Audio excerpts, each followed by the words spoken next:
Plenty of people dream about visiting a tropical island where they can unwind on the beach and let their worldly worries drift away. A place of beauty, safe from the dangers of the world. But even beautiful islands fit for the front of a postcard can hold unknown dangers. For instance, Ilha de Queimada Grande, a little island off the coast of Brazil, looks harmless from a distance. As you approach, it seems like a great place to go rock climbing or relaxing on the beach. There's even a quaint little lighthouse perfect for photo opportunities. And wouldn't you know it, this island has another name. And when you hear it, you'll understand why no tourist has set foot there in years.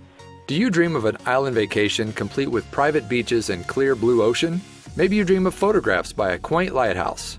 Well, from a distance, Ilha de Queimada Grande may look like the perfect place for a relaxing getaway. However, it proves to be anything but. Just 93 miles from the heart of Sao Paulo, Brazil, the island offers 106 acres of rock, rainforest, and beach. If it's privacy you want, you're in luck. The population of the island is exactly 0. Of course, that privacy comes with a cost. Unfortunately, Ilha de Queimada Grande isn't all that it appears to be. You can't go there unless you have a permit from the Brazilian government, and it's actually one of the most terrifying, deadly places on the entire planet. When you see its nickname, you'll know why. In the trees and strewn about the rocks, the island known as Snake Island harbors thousands of Bothrop insularis, otherwise known as golden lancehead pit vipers. They have one of the most deadly bites of any snake in the world, and Discovery.com estimates that there are between 2,000 and 4,000 snakes on the island, the only place where they can be found.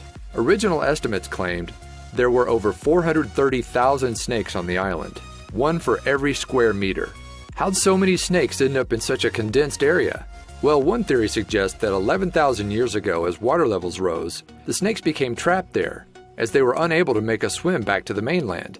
There's another theory, too.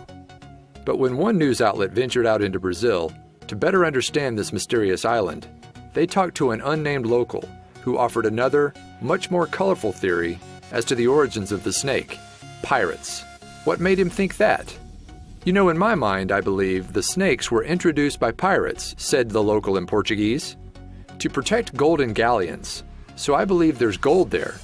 How else would these snakes appear there? Snakes that don't belong on any other continent. Legends about the island of Queimada Grande don't stop at the origin of the snakes either. Another local, who shared a tale about the dangers of the island, said the folks on boats saw a bunch of bananas, so they went to cut a few off of the branches. His story had a simple, if not poignant, conclusion. Both of them died, the man said. Poisoned bananas or venomous vipers, it wouldn't be surprising that the island is dangerous. The snake's venom alone can kill a person in up to 6 hours. Up to. You could die much, much faster than that. Strangely though, that venom is also a valuable resource. While the venom is deadly, it also comes with some medicinal purposes. In 1981, medical experts utilized the venom in a medicine designed to lower blood pressure. It's great help for those with blood clots or heart disease. It's even FDA approved. However, the value of the snake venom comes with consequences. Despite needing legal clearance from Brazil to make the trip to the island, the snakes are a valuable enough asset to encourage a little bit of lawbreaking.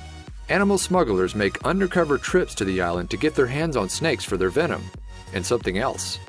These animal smugglers, or biopirates, ventured into Snake Island to steal the snakes themselves. According to an ABC News report, the snakes sell on the black market for about $15,000. The fact that anyone would want to own one of these snakes is made more alarming by just how much destruction their venom can cause. The venom of a lancehead viper melts flesh. That's right, it doesn't just give you a stomachache or diarrhea and then an untimely death. It actually breaks flesh down so that the snake can more easily digest its prey. So, what most frequently serves as the unfortunate target of the venom? Birds.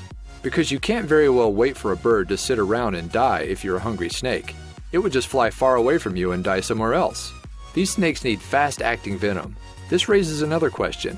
How do snakes kill birds if the birds mostly settled in trees? Snake Island is a demonstration of survival of the fittest in action. Only the snakes who were capable of climbing trees and snagging birds from their perches were the only ones who survived. Think about that. The snakes on Snake Island evolved to climb trees. Hooray! In an official capacity, no one has ever lived on Snake Island except for one man and his family. There's very little available information on him, like whether he existed at all. but apparently he operated the island's lighthouse, which had been built in 1909. Evidently, though, Snake Island didn't have a great educational district or something, because the lighthouse steward and his family were eventually replaced by an automated lighthouse. Every year, the Brazilian Navy visits it to conduct annual repairs. The Lancehead Viper has been classified as critically endangered, which should come as no shock since Snake Island is literally the only place on the planet where you can find them. A number of factors have led to their demise. Scientists have over-harvested the snake for its venom, and pirates have made a quick buck off their sale. Furthermore, after centuries of interbreeding, many of the snakes are born with both male and female reproduction parts. Unfortunately, that usually means they're sterile too. Snake Island may be full of deadly snakes, but they're one of a kind. Sure, if you go there, you might end up a corpse in a Brazilian legend. Though no human deaths have ever been recorded outside of stories, it might be a snake-infested death pit, but to the Lancehead Viper, Ilha de Queimada Grande is paradise. Their only paradise. Talk about a dangerous island. Would a visit to Snake Island be worth the adventure of surviving it? Only the bravest or craziest could say.